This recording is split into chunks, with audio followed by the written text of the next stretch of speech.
So we get asked about boats all the time. What's the worst boat or the scariest boat that you've ever ridden on? The worst riding? I would say that I probably have 3 that I would classify as the worst riding boats that I've been on. So the 3 are going to be a 32 Century, Grady White Tiger Cat, and then there was, I think it was a 26 World Cat, the one that's got a little cuddy cabin in them. Most of these were all late 90s, early 2000s. But Okay. yeah, that Century, that 32 Century, that thing, so it had a full tower on it, right? And you'd be going along, and out of the middle of nowhere, this boat. So you've got, your hull is kind of like 2 planes, right? So I'll try and hold the mic so that way I can kind of show you this. But it's got like 2 planes, and you'd be riding along, and all of a sudden it would hop up. If this is one side of the hull, it would hop up like this and be riding on that one side of the hull with the gunnel out. So it's like you're riding on a flat bottom boat, but you're in a 32-foot boat with a tower. So like if you hit, like you could like jerk the wheel and make it pop up on the side of the hull like that. And I'm telling you, that thing was so scary. It would do it randomly. I got so good at doing it to where I could actually do it. Like, you could turn the wheel and hop it up and it would ride on that hull. And I swear, if you took a turn, I can almost guarantee you could capsize that boat and flip it over. Did you have controls up top? Oh yeah, there was controls up top. I never went up there though. I'm like running it up there. Yeah, I would be way too scary to go up there. Oh man, that would be nuts. It's amazing the different rides that you get from it. Actually, it just dawned on me. My family had an 89 Thompson, an 18-foot Thompson stern drive, and it had the chine walk. I use these little boats in my yeah, there you go. But it would do that, and just, it would just ride up. And you literally were at an angle like that. Freaked my mom out because we skied at little lakes in Nebraska that you could ski around 4 or 5 times, but that sliding up, you knew it was coming in a turn, but I could only imagine it would just randomly jumped on the side. Yeah, I think was that a boat you were working on, or was that a boat that you ran a lot? Yeah. It was a boat that we serviced a lot. So I would end up taking it out, and things would start falling apart on it. So we worked on that quite a bit. And then the other 2 are probably more the reason why I'm not really a catamaran fan. But I think later on we'll probably talk about Freeman's in this video, but it's a difference between like a small catamaran and your larger catamarans. But the smaller ones, the Tiger Cat, that one was just terrible. Like in the back of the boat, like there's 4 bilge pumps in the boat, and there's 2 in the back, 2 in the front, 1, on each side. Yeah. And they would be like 2.5 feet below the deck to get to them. So it's like when those things went bad, you had to have somebody that was like 6'5" with a long enough arm to get down there to like do anything with it. It's like, why did you do this? And then I want to say that, that other one, the World Cat, did the same thing, but it would like, you'd be going along and it would randomly, one of the hulls would catch. So you'd be like going along and one hull would catch and it would jerk the whole boat like this, and it would throw everybody to the side. Like, you'd be driving, it almost throw you out of the seat, and you're like holding onto the steering wheel as it's like jerking off to the side. And it was just, I call it the worst because it's literally scary. It's unsafe. Like, it was like, oh my goodness. Yeah. Yeah. If you're not holding on, if you don't know that could happen, what was it? Just the angle? It rode too far bow down, or was it so blunt up front? That's crazy that they would. I have no idea. Like that. I have no idea why it did that. All I know is it did it consistently. Oh, that's crazy. I remember I sold boats for a number of years, and there was a Sea Ray 240 Sundancer. I don't remember what year. I'm thinking like 03, 05, I think, and it would do this when you got up on plane.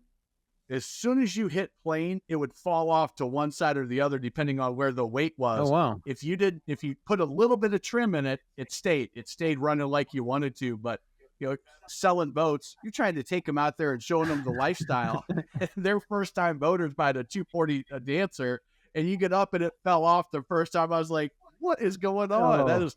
That sale didn't happen, Aaron, if you're curious. But that's our Thompson and that Sea Ray are the two that jump out for my mind, but nothing as bad as just randomly going onto the side or catching a sponsor and then just jerking. Yeah, yeah. You're not a huge cat fan now, but you mentioned Freeman. What, like, you're just like, man, I had that bad experience. I'm gonna stick with the deep V. I know what that's gonna give me. What are you thinking there? Well, when it comes to Freeman, I mean, that's just a whole different boat. I've worked on a lot of Freemans, and I mean, it is like, a lot of people say that, oh, it's a Freeman fad. Kind of got to hand it to them, because when you get on a Freeman and you run them, they're phenomenal. I mean, they really are. Yeah. And the bigger ones are obviously better because, well, I mean, let's face it, they're built for offshore fishing. So, I mean, it's built to be a fishing machine.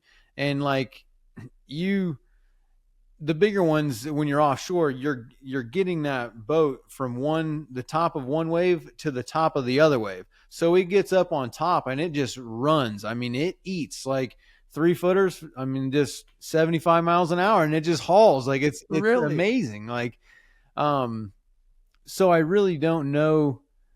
That's like my caveat to the cat. Well, also big sail cats. So like if you're into sailing and stuff like that, I'm definitely a fan of the big sail cats because of the space. You get so much more space and functionality out of the boat, having, the big wide berth and the tunnels on both sides to go down into your rooms and the pilot house and all that. Like, it's for a liveaboard and a sail cat, like those are my two caveats. But the small catamarans, not a fan. I run just as a backup captain for Towboat US here, just on a little lake, and there's two cats, a 19-footer and a 21.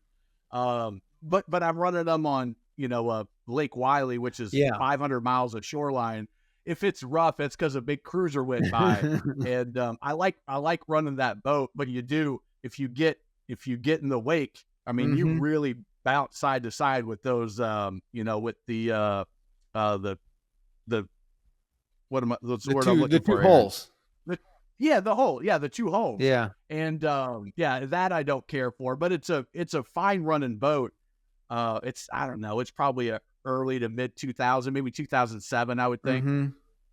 So, but I've never run a Freeman. I get people asking me about it, and I'm like, there are so many boats out there that you just can't possibly have run all of them for sure, even know a bunch about it, but they look amazing. Do you have other favorite boats that you just, when they come in or you get a chance to run it, you're like, I'm on it for sure?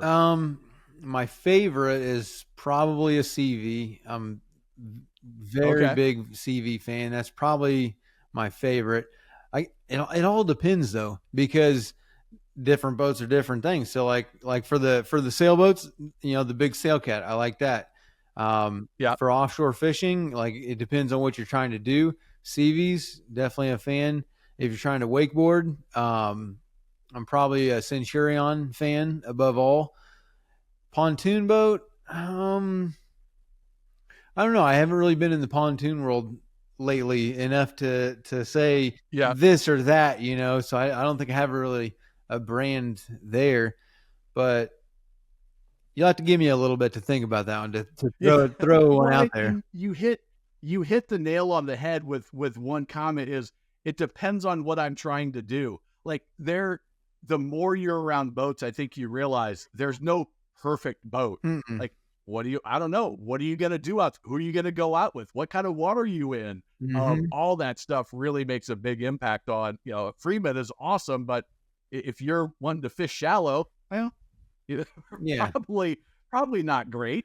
But if you want to surf, the Centurion it's tough to beat their wave for sure. Yep. I always find that interesting when people ask that question. What's the best? What's the best this? Like, let me ask you a few questions first. Let's find out.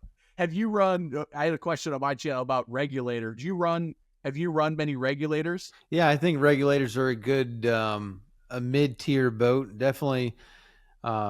It's just a plain Jane mid-tier boat. They're built pretty well. I haven't really seen a regulator that's like, oh man, look at this. This is falling apart. Like, what, this is a poor design, but I don't really see that on any of the regulators that I've been on. I've worked on not a ton of them, probably a handful, maybe 10 or so. So my experience is not, exhaustive by any means on a regulator, but I've always found them to be a decently riding boat.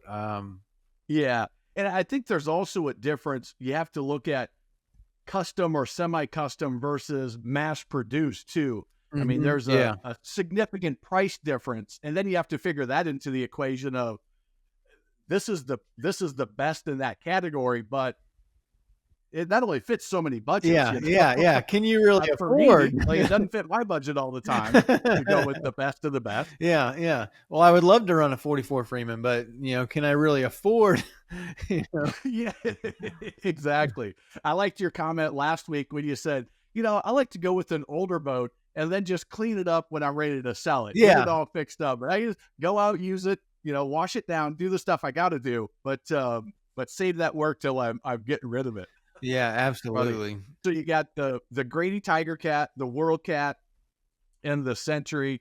We got the Sun Deck or the Sundancer and our old Thompson. Mm-hmm. Any other boats that you've run that were just I would stick in your mind? Yeah, I would say that's my top. That'd be my top 3 for the worst riding boats. Let's go to a question from Dave Best 6369. I'm in brackish water in North Carolina. 2 150 Yamahas. If I was to flush the first one as soon as I got back to the dock for 5 minutes on the first motor, should I start the second motor to warm it up before flushing it? What would be too long of a time the second before the flushing process? Thanks. I think you'd be fine just moving over and flushing it. You're not really 5 minutes ain't that big of a deal. When you're flushing it, you're really just trying to get, anything that you picked up out. So you're trying to get any kind of like, if you picked up grass, if you picked up any kind of dirt in fresh water, if you picked up any kind of right, anything, sand or whatever. Yeah. So you're just trying to flush that out, get some clean fresh water in there to clean out the system. So yeah, if you flush the one and then 5-10 minutes later flush the other one, you're fine. You're not gonna have a problem. Yeah, the one caveat, I don't know if I'm reading into this, but I'm assuming they're running in the water. Like he's not cranking it up dry. When the first time I read this question, I was like, that 5 minutes is running in the water, right? I'm assuming that's the case. Do you use anything else when you flush? Do you use Salt Away? Are you a Salt Away guy or some sort of a product like that? I'm not really. I do think that it all depends on how you use your boat, how often, and what's your long-term goal with the boat. But yeah, Salt Away is definitely phenomenal stuff for. I think if you use Salt Away like 2 or 3 times a year, you'll be all right. I mean, if you want to use it every flush, yeah, absolutely, it's going to clean your cooling system out like crazy. But for I think the average person, just a few times a year, that's what I would do. And yeah, I think you'll definitely. And I remember you did a video one time saying it was like the title was I don't flush my engines, or why I don't flush my engines. If you're running your boat if you're a commercial charter guy, or you're just running your boat every day for a week in vacation, you don't need to flush it in between uses. If you're going to use it consistently, it's that salt sitting there for long periods of time. Would you agree with that? That's kind of my thought process anyway. Yeah, I definitely, for most of the charter captains around here, most of them don't flush their engines because they're the same thing.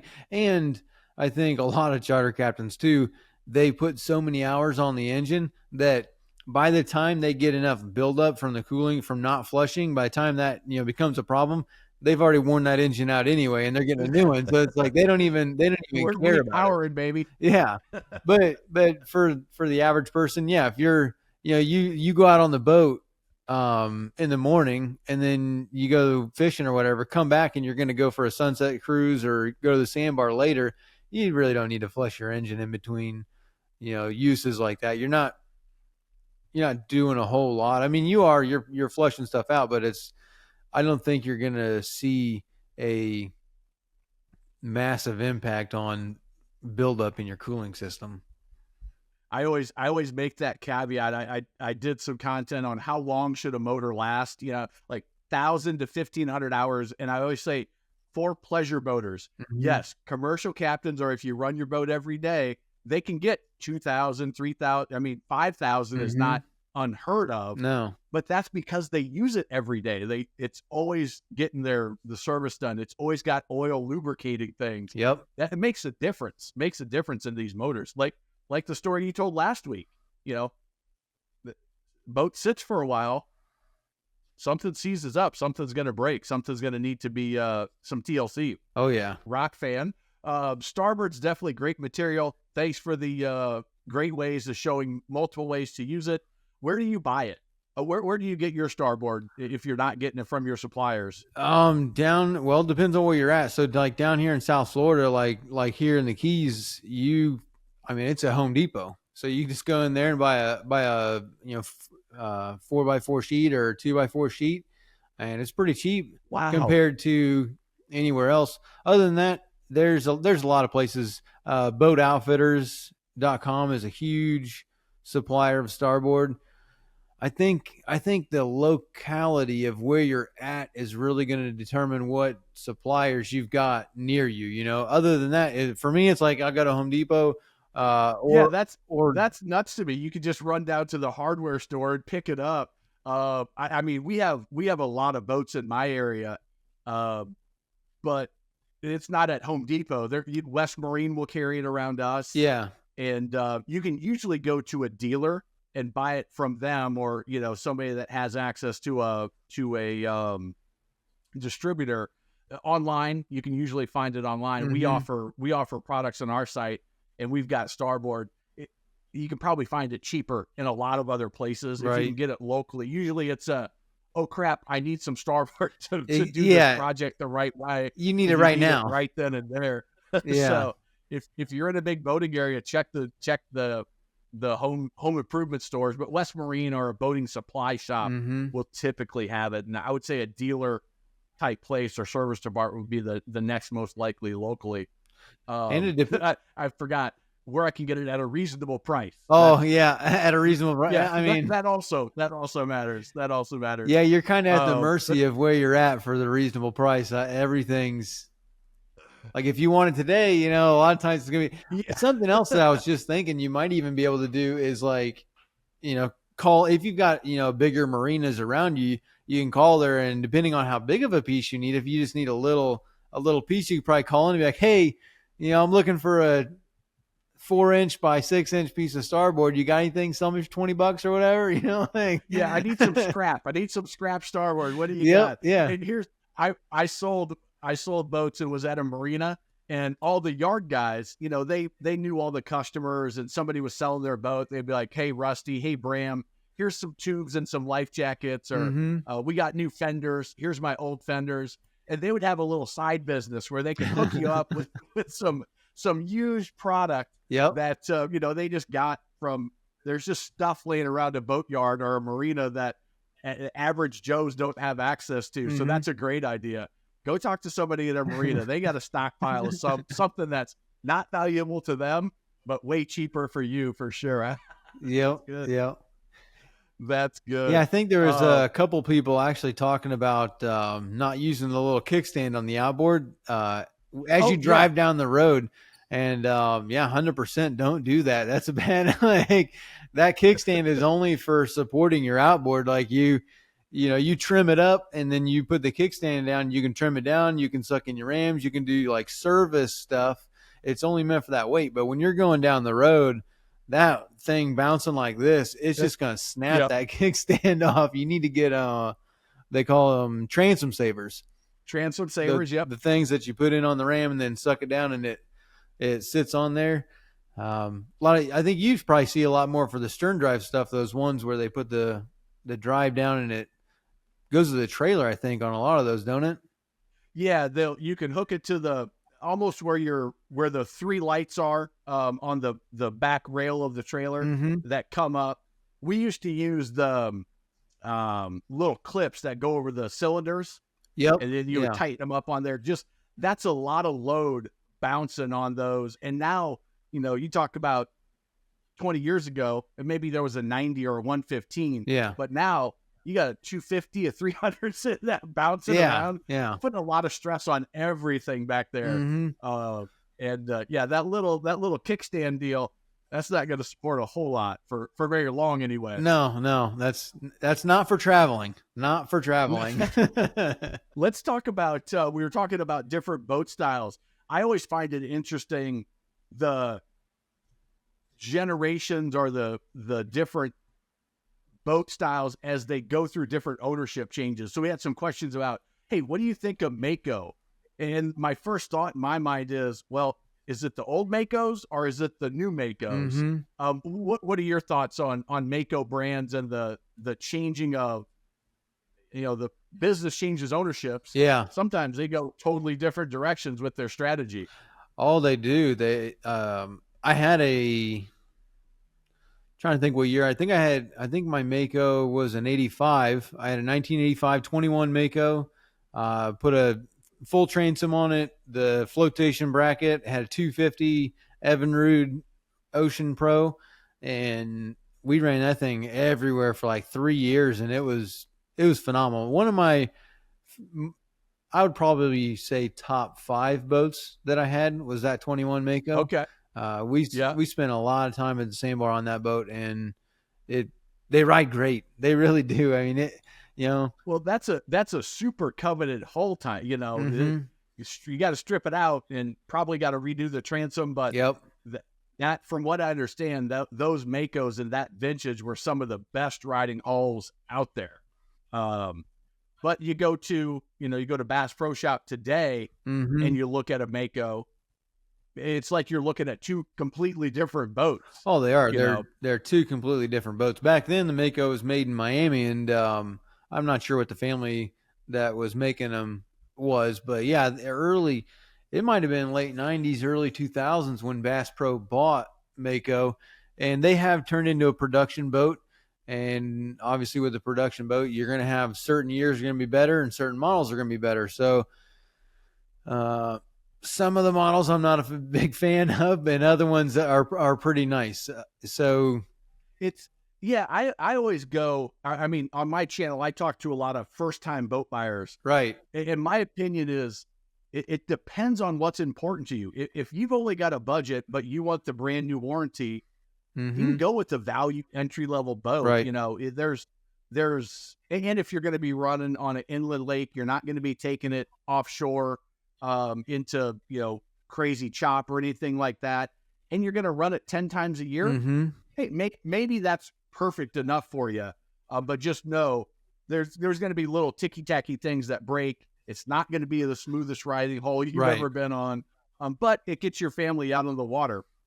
So there's those two things you have to balance: budget and the best of the best. And somewhere in there is a right boat, but knowing the difference. Chris Craft is another one that jumps out at me. Like, what vintage Chris Craft are you talking about? Because that thing's been up and down, and I mean, there's all like greatest boat ever to, oh my, what were they doing in the late 90s? I think it was early 2000, late 90s. What were they doing? Yeah, I have always been a fan of the Chris Craft. I think that's it's a clean brand, I guess you would say. It really, it's something that is, you can tell it when you look at it. It's got its own like style.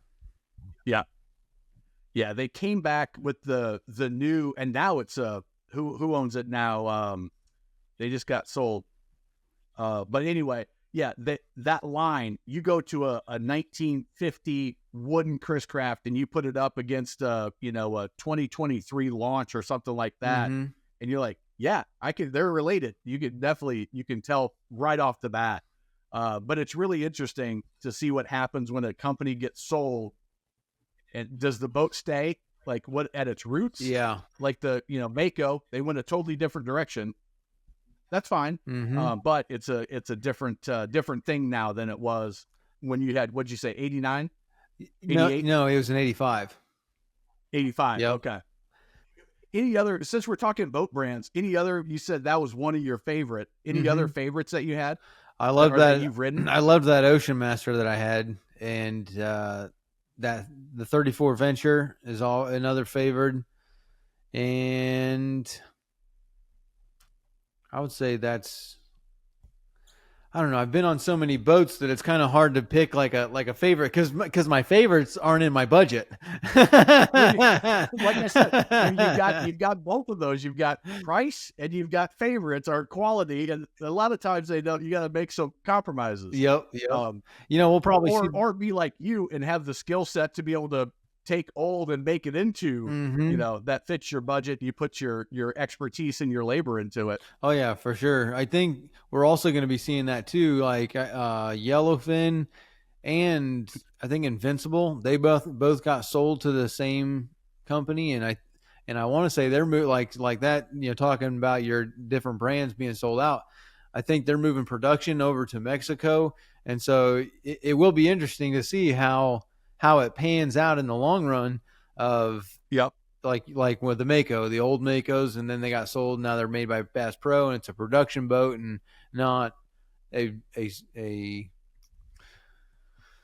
I was going to say a solid boat, but it's not saying that boat's not solid, but it's not like it used to be this big brick house of a boat. Yeah, it's different, and here's what I always say is if a boat is cheaper than others in its category, there can only be a couple of reasons. They're using cheaper material, Mm-hmm.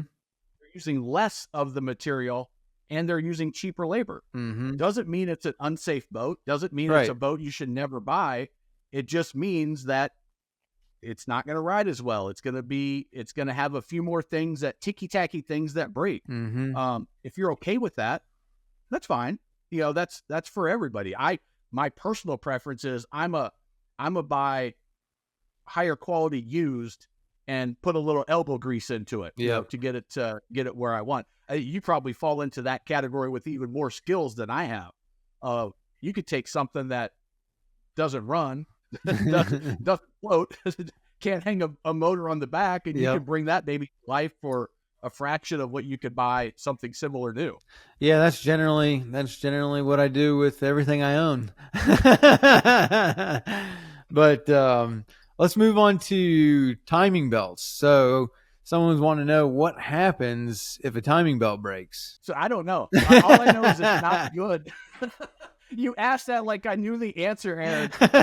You're the guy with the technical skills on this. I'm not sure what I bring yet. I haven't figured that out yet. But all I know is you want to change your timing belt before it breaks because it's catastrophic. I don't really understand why. Something with the pistons getting out of whack, but that's about all I know. Yeah, that's kind of it. There's basically two types of engines out there, and it's either an interference or a non-interference engine.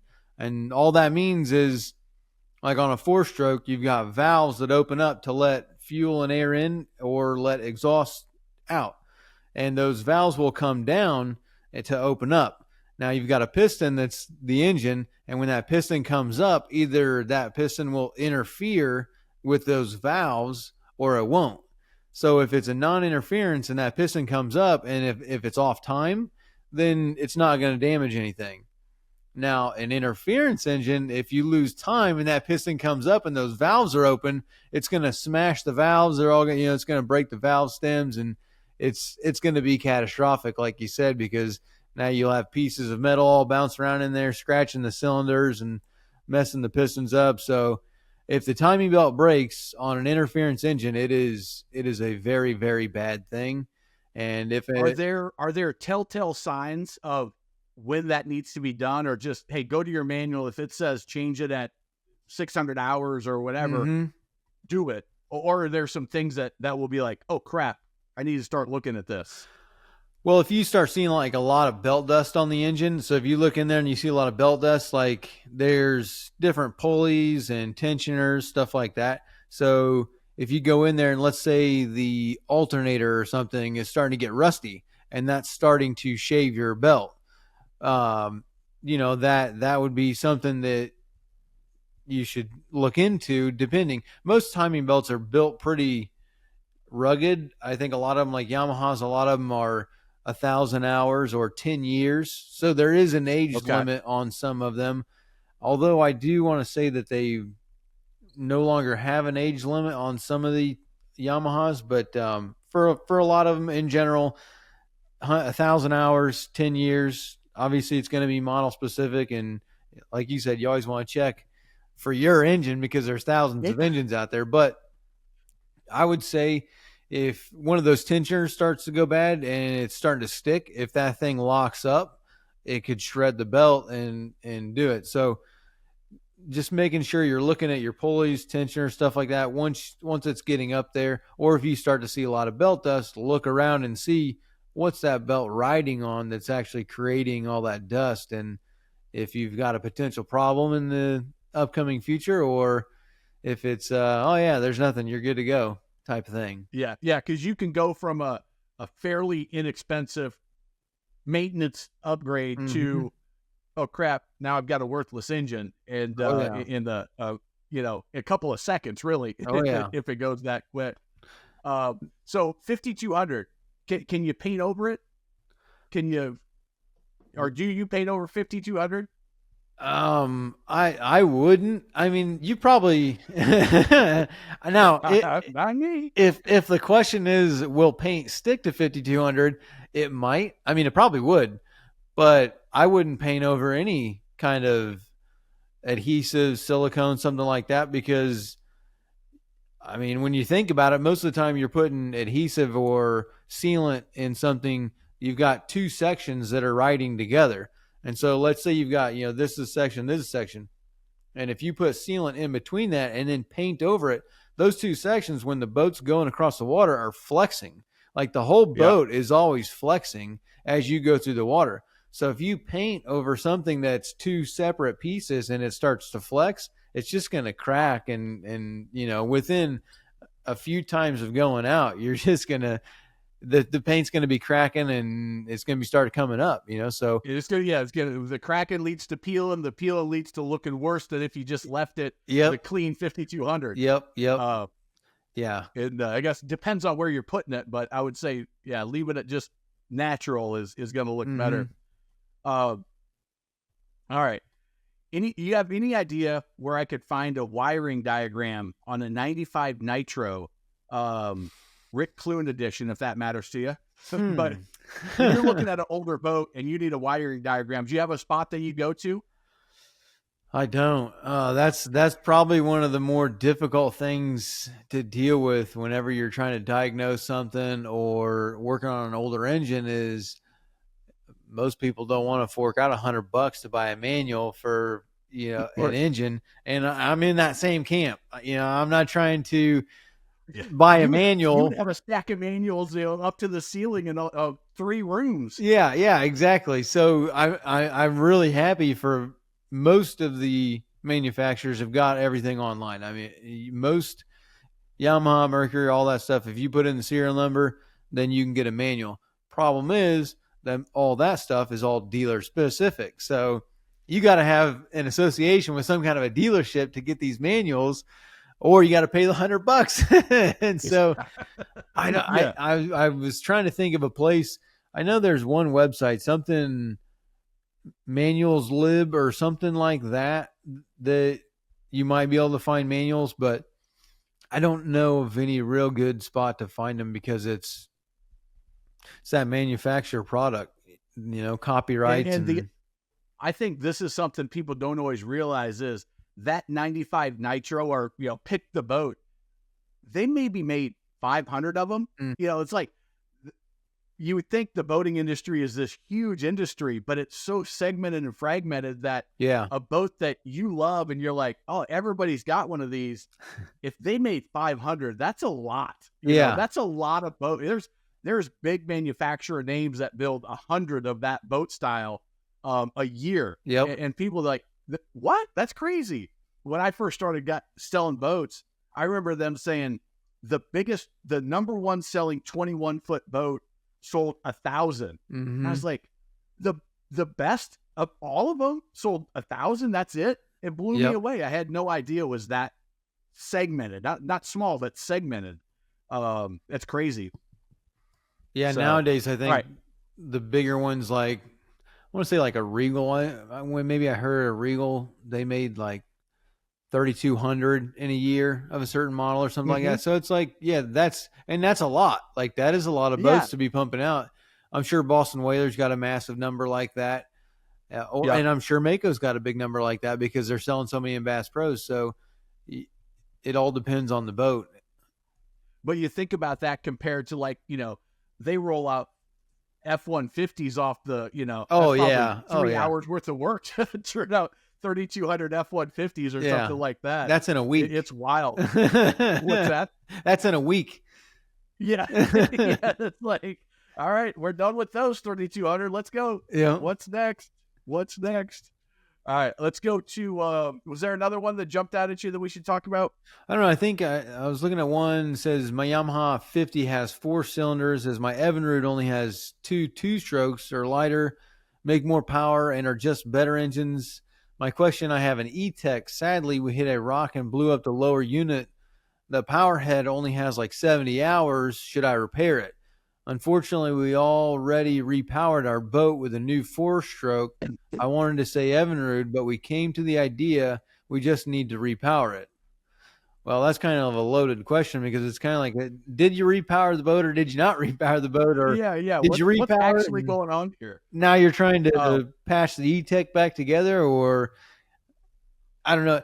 It's kind of, I don't know. I'm not sure I'm reading the question right. But if the question is that should you repower or not, it looks like you repowered and you've got 70 hours on this power head of your Evinrude.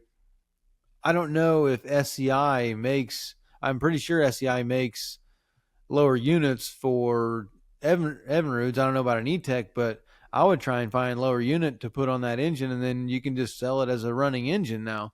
So Yeah. if that's where he's trying to go with the question, I'm not 100%. Yeah, it's somewhat confusing. And I think the answer is what's working and what's not. Like, what parts do you have that are salvageable and what parts do you need to replace? Look at what's the value of that engine whole and running versus the repair cost to Right, put an SCI right. foot on it, or what else do you have to repair to get it back up and running versus buying a used outboard or repowered with a Suzuki or something like that. Mm-hmm. So many answers to the questions I find that we get are like, I need to know a lot more information than just what we're given. Sorry, disregard. I just saw the regulator. They are very pricey. Are they worth it? I wonder if we really answered that question. Yeah. Let's go into, are they worth it? They, but again, a production boat, they're building more of them than the CVs or those, which are better boats. Again, if it's more expensive, they're not just making more money and jacking up the price. It's more expensive because they like all of the stuff that you can't see. Mm-hmm. If you were to take the boat apart, you'd have to get 3-4 layers deep before you really see the differences in the lamination schedule, the way they lay out the stringers, as much as the, how do they connect the wiring together? Those are the things that 10 years from now, you're like, man, this is easy to work on versus what are we going to do? Oh, yeah. We got to rewire the whole boat. I don't even know where to begin. The wiring diagrams, the least of your worries when you dive into something like that. And that doesn't even... Are they worth it? I think they are. I'm a big fan of Regulator. I think that they do a great job. I like the company too. The Sowell family owned company. They're built in the Carolinas, where I'm at. And are they worth it? To me, it depends on what's important to you. I like to equate it to what kind of car do you drive? If you drive, I use the Yukon Denali. If you drive the Yukon Denali, then you need to buy the premium level. That's where you're not going to be happy with a mid-tier value, because that just says something about what you like. If you're somebody like me that buys a used truck that's got 60,000 miles on it, but get a higher tier, well, then maybe you would have to go used to get that, but don't go lower. I think that's the thought process you need to go through. I don't know if you have a thought on kind of making those decisions based on your own criteria. Yeah, it seems like it's more related to a budget. Boats are just kind of like a budget. Like you said, it depends on what's in the boat. Different brands have different things. So, this boat over here, they've got 4 JBL speakers in there with a little JBL head unit, and then like you look at some of the regulators or CV or a Freeman or something, and they got 888 JL audios with 808 amps and 10-inch subs. I mean, they got $20,000 in the stereo equipment in the boat, and this boat's got a $2,000 stereo equipment. So, like you said, the products that they put in the boats are going to be what are going to increase that cost. But at the same time, when the boat hits the water and you start turning everything on and you start using stuff and you start hitting your buttons, you're not hitting this cheap little $4 rocker switch and the cover pops off. You're, push buttons and better sealed stuff. And you've got 40 switches on the dash, and each one of those switches costs $50. So it's like, you've got the money is kind of that's the products that they're putting in. They're putting top tier products in the boat, and it adds up quick. And we even talked about, I think last week we talked about faded gel coat. I mean, there's a difference between how thick the gel coat is and the quality of the gel coat. Think of the thousands of pieces that go into building a boat.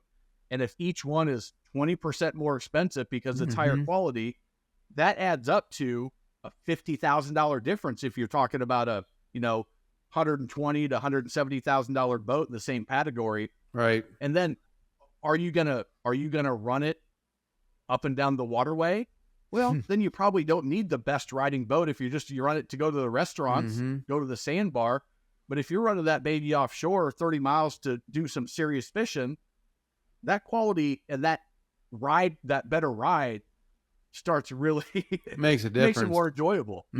You've probably gone out on runs on boats that you're like, oh my gosh, this is awful. And you've been on others, you're like, this is a dream. This is amazing how well it rides. Yeah, that's kind of one of the jokes where it's like you go and take this boat on a test drive, and you're like, man, somebody's actually paying money to experience this. And it's so terrible that it's like you can't believe that someone's spending money to have, the experience that you're having. But it'll sounded. Oh yeah, this is awful. yeah. Oh my gosh. When you get off and your back's all broken, you're like, oh man, that's like, what is this? It's like when I was saying running that Sundancer on a demo for a sale, like it fell off, and my customers, where's the life jackets? Like that's not gonna work. That's not good.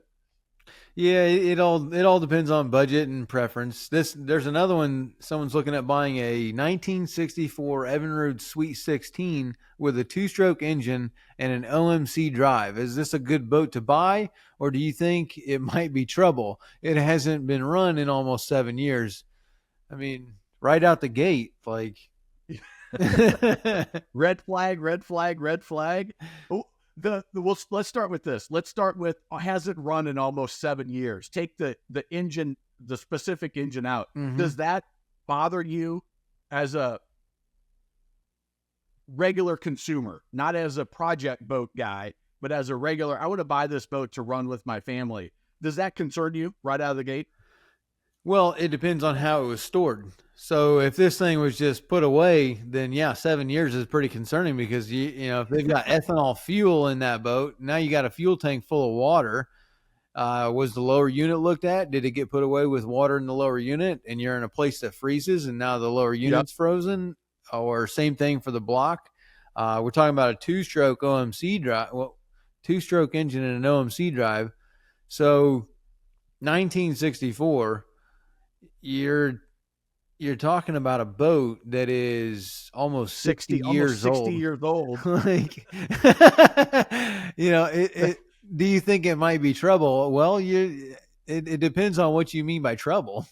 Yeah. Well, if you like to tinker, you're going to have a lot of opportunity to tinker. I think. That is, that's a prime. I got a lot of weekends playing with my boat, which some people love. That's part of the boat ownership process, is doing stuff to it. And if you like it, It's a great boat. You're gonna have a lot of opportunity too. Mm-hmm. I don't know the Sweet 16. Do you know that engine? I'm not familiar with it. Sweet 16. He says it's a 1964 Evinrude Sweet 16, so it's probably like a 16-foot boat. Kind of a little different. It says the 2-stroke engine and an OMC drive. So like an OMC drive would be an outdrive, but a 2-stroke engine. I mean, in 1964, did they have a 2-stroke inboard? I don't think so. I've never heard of one. If they did, I wasn't alive yet, so I don't know. Yeah, that's kind of what I'm thinking. I'm like, yeah, you definitely weren't alive. I had 10 years before I was like even knew what was going on in the world. So, but yeah, this is why we can have a podcast and talk about this for every week for a year, is because it depends. There's a lot of for some people, that's a great fun project boat to tinker with, to go out and get some. What is that you're running and get looks at the boat ramp and talking to people? Oh yeah. For somebody that you just want that boat to go out with your family and have it be reliable to pull tubes, and go fishing. Probably not. No. Probably not the best fit for you. So it depends on how you're going to use it. What's important to you. No, that's one of those boats that you're talking about, antique stuff that you want to restore and make them look pretty. And like you said, take them to the ramp and putt around and, have people look at you and go, oh, that's really cool. That was really shiny. Look at you. I remember that back in my day type of thing. Not like you said, loading the family up for the weekend. Taking the wife and kids out to the sandbar. You're not getting there every time, There's without that work that you put in, you got to restore that thing first. Right. Yeah. The several hours prior to hitting the water that first time. Yep. And yet there are people that love it. There are people that love to mess with their stuff and to. I remember one of my favorite things. I worked at a marina in college one summer, and I would take my parents were crazy. They let my brother and I keep our boat at the marina I worked at when we were in college together. It was a fun summer. But we had to take care of it. That was the deal. We had to put gas in it. We had to take care of it. And if we did anything stupid, we were in serious trouble. There were repercussions. But I would take the boat out in the middle of the water, clean it, put in a new stereo system. That part was fun to me. I enjoyed it. That playing with boat. You probably have a similar love of doing stuff on the water. Fun. Oh yeah. No, I definitely love the water. I mean, that's why I do what I do. I like the water. I also like going through the boats too. I like having a different boat every year and working on this one and using it, and then working on another one and going through them, because it's kind of the best of both worlds, where we were talking about it depends on what you want to do on the water. Well, that's kind of the upside to it, is you get to change that up and see the different models and actually see the different downsides to different, brands and whatnot. Yeah. How many boats do you think you run in a year? Do I run? Yeah. How many boats do you actually get on the water? And even if it's just a 10-minute check run after you do some work or diagnostic run. When I was at the marina, it'd be probably a few hundred. Yeah. At a minimum. It's cool. It's cool to see all the differences, and you really, the different electronics that they have on it, the different gadgets, the different handling, like you said, some of those cats would catch, and, some you're like, this is a disaster. And some you're like, this is amazing. This boat's rock solid. I love it. It's fun to have that diversity and that experience that you can share with everybody. 'Cause you can then say, hey, watch out for these things. Yeah. This is good. This is bad. Yeah, but the 1964 Evinrude, you might be pushing it. Even you might pass on that one as your next project boat. Yeah, no, that would definitely be one. That's a restoration. You want to really restore and deck this thing out and make it awesome. So this next person's talking about, how do we treat pitting, saltwater addition, and now we understand, but treatment. Wait a minute. Oh. Uh-oh. But I scrolled past you. Bottom fine, just the pontoons, tops, and sides. Uh-oh. So now we're talking about pitting in a pontoon boat. Um, Yeah, that is the start of badness. oh If that's, yes. I don't know if that's proper English, but it's the start to something that you need to figure out why, and you probably need to wash your tunes down better. Mm-hmm. If you're pulling it out of the water for sure. Yeah, I've only seen one that was really, really bad. And once that pitting starts, you put the boat in the water. When you take it out, it looks like a sprinkler. It looks like a rain shower head coming out with 40,000 holes in the bottom. Like, it's not really repairable. You're taking those pontoons off and replacing them. Um, that's yeah. You definitely do not want to get to that point. How do So you protect against that though? yeah, so there's a couple of things. One is you got to keep up with your anodes, to so that you have a sacrificial metal that corrosion, that electrolysis, whatever, is going to eat that first. But then you need to look for, is there stray current somewhere on the boat Mm-hmm. that's causing it to accelerate? Is there stray current if you leave the boat in the water? Is there stray current in the water? Maybe your neighbor at the marina has something that's not hooked up correctly, and maybe there's something on the dock that's not hooked up properly, and you got current getting into the water.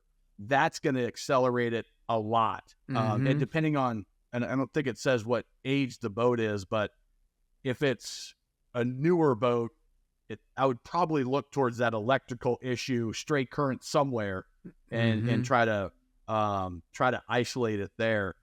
But yeah, once it gets going, it can be a difficult thing to treat, and then once you get to pinholes, then Yeah. you replace it. At a Yeah. certain point, there's no return. No, there's not. That's something you kind of got to catch early, and make sure you get it stopped early because you do not want to let that can of worms open up. Yeah. Another thing that I should have mentioned was, besides straight current, is dissimilar metals Yeah. touching. You've got the aluminum tubes. You've got your anode, or multiple anodes depending on the boat. But then, did somebody mount a galvanized something? A galvanized ladder, or who knows what people may have done, but some other metal that's touching, making connection with the aluminum directly, and that, what's the word? I just forgot it. Anodized. Dissimilar Oh, metals, dissimilar metals. Yeah. that you've got to put some sort of spacer in there, Mm-hmm. so that they're not touching directly, because that can also cause that pitting, and be a culprit that's fixable if you can find it. Mm-hmm. Do you see a lot of pontoons down in your areas? Not really. Not really. I know here in the Carolinas, I'm inland a ways, but Charleston, Wilmington, they're becoming, and up in the Northeast, if you've got a calmer bay, or if you've got a lot of waterway or brackish water, they're really, really common over the last 5 years. But you've got to be careful, because that salt water accelerates that pitting, and it's corrosive. That salt Mm-hmm. water is tough on everything, Oh yeah. and especially aluminum. So keeping it rinsed with fresh water can also help. But if it's newer, there's probably another accelerant that needs to be dealt with. Well, let's go with Sky's got. I have a new 22-foot Bennington triple tune with 150 horse Yamaha. The steering is hydraulic, but is very hard to steer at anything over 20 miles per hour. I have flushed the system and talked to the dealer, and no fix. It is fine at idle. Do you have any idea as to what I can do, or is this normal? You've got that propeller spinning, and on a 150 Yamaha, you've got a single propeller. So if you think about it, that propeller's going this way, and it's wanting to crawl that motor around at slow RPM. That you can easily handle that. As you get faster and faster and faster, you're going 3,500, 4,000 RPMs, and that's wanting to pull your boat, and that can be part of it. On some of those systems, there could also be if I don't know if that motor's got that little fin in the back that's adjustable. That Mm, anode fin, I'm talking about. Yeah. Trim tab. I think the 150s, Yeah, a lot trim of them tab. do. I never want to Yeah. call that a trim tab. It's confusing to me, but that trim tab, it's needs to be offset just a little bit, and that sort of counteracts that P force. Mm-hmm. So if it's going this way, you make your tab go the opposite way, so it tracks straighter. It also takes off some of that pressure. Doesn't need to be a lot, but just find that Right. right angle, and that can help as well. Is that kind of where your mind goes, or did you jump to another thought process? Well, I think he's talking. I think he's talking about it locking up or something. He says something about very hard to steer at anything over 20 miles per hour. So I wonder if See, he's like at idle, it steers fine and everything's good, but then as he's going, once he hits like 20, he can't like steer it or something. He says hydraulic, so it's not a cable. I would kind yeah. of lean into thinking that you've got some kind of a mechanical failure somewhere, and like with the engine just sitting here, it'll turn left, right, no problem. But then as soon as you put it in gear and put 20 miles an hour of force behind it, maybe it's like pushing the engine forward and you've got something that's rubbing, or like something that's binding up. Maybe Now you're getting a kink. Okay, yeah, okay. maybe the steering cylinder. Maybe there's something that's rubbing on the steering cylinder that's not. I've seen a pontoon boat one time where on the it's very common for most manufacturers, the mounting bolts, the top two that are exposed, they put out and the nuts on the outside, and then the bottom bolts go in and the nuts on the inside. We saw a pontoon boat that had all four of the bolts out to in with the nuts on the inside, and the steering cylinder was catching on the mounting bolts of the engine. And I actually Okay. lost a socket on this too, because I had to do it in the water, and I dropped my 17 millimeter socket off my half inch in the water trying to get, because I had to take the mounting bolts out, flip them around, and put them back in, so that way that Yeah. steering cylinder would not be binding there. But that was probably something similar. I mean, that's what I'm thinking, right? Because it's Okay. he's saying Yeah, that. that's what having your mind goes to a different place than mine, because you've experienced fixing a lot of these things, and there are sometimes that you're right at 20, for whatever reason, that angle Mhm. pinches something, or that angle catches something Yeah. that, unless you reproduce that exact scenario sitting at idle in the dock, oh, everything's good. Yep. My mind automatically went to, it gets harder to steer, but I missed the hydraulic. It's a little bit harder, but it shouldn't be Not. hard. It Yeah. He shouldn't be says very hard to hard to steer. steer. So Yeah, that's what I'm thinking. I'm thinking you got some kind of a mechanical bind probably that's and when you say 20 miles an hour, now I'm thinking, okay, you've got force. yeah. So I would say look for some kind of a binding, maybe. Who knows what? I mean, you can find anything. So that's something you You've got seen to. some crazy stuff over the years, Yeah, huh? you kind of got I'm to like, how visibly does that look at that happen? one. Yeah, so definitely not normal, Angela. Definitely not normal. Go have somebody, while you're steering, sit back there Mm-hmm. and look. You might even be able to just see it if you're stay inside the gates. Be careful with it, but yeah, that's something that you might be able to identify. But you have to reproduce it. You got to be underway to do that checking.